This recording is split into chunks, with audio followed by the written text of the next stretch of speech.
নেপালে ৩৫০ ছাড়িয়েছে প্রাণহানি, চলছে উদ্ধার তৎপরতা, খোঁজ মেলেনি হাজারো পর্যটকের, আছে ফের ভূমিধসের শঙ্কা।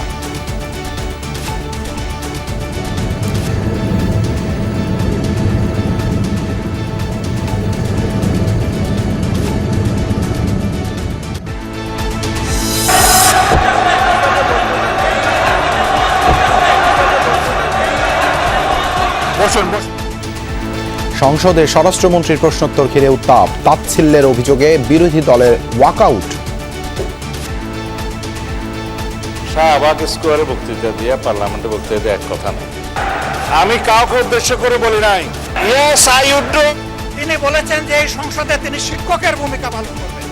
আমরা তার ছাত্র হওয়ার জন্য এখানে আসি নাই। মাননীয় মক্কা প্যাক্টে যোগদানের প্রস্তাব পেলে ইতিবাচক সাড়া দেবে বাংলাদেশ। সংসদে পররাষ্ট্রমন্ত্রী বললেন, চুক্তি বিস্তৃত হলে নিশ্চিত হবে মুসলিম সমাজের আত্মরক্ষা। এটা যদি বিস্তৃত হয় এবং এটা হচ্ছে বিশ্ব মুসলিম সমাজের আত্মরক্ষার একটি ব্যবস্থা এবং এটা আমাদের পরিবারের মুসলিম পরিবারের আভ্যন্তরীণ বিষয়।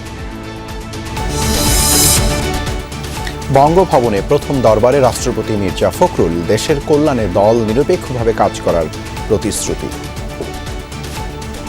আমি এখন সম্পূর্ণভাবে একজন দল নিরপেক্ষ রাষ্ট্রপতি হিসেবে দায়িত্ব গ্রহণ করার পরে আমি সবকিছু রাজনীতির ঊর্ধ্বে আমি থাকবো বলেই আমি শপথ নিই।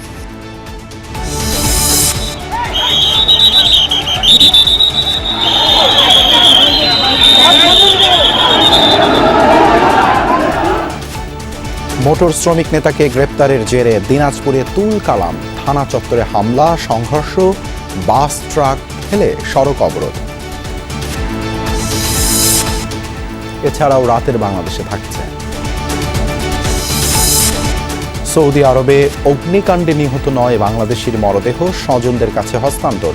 বাকি ৭ জনের মরদেহ দেশে ফিরিয়ে আনার চেষ্টা চলছে, জানালেন পররাষ্ট্র প্রতিমন্ত্রী।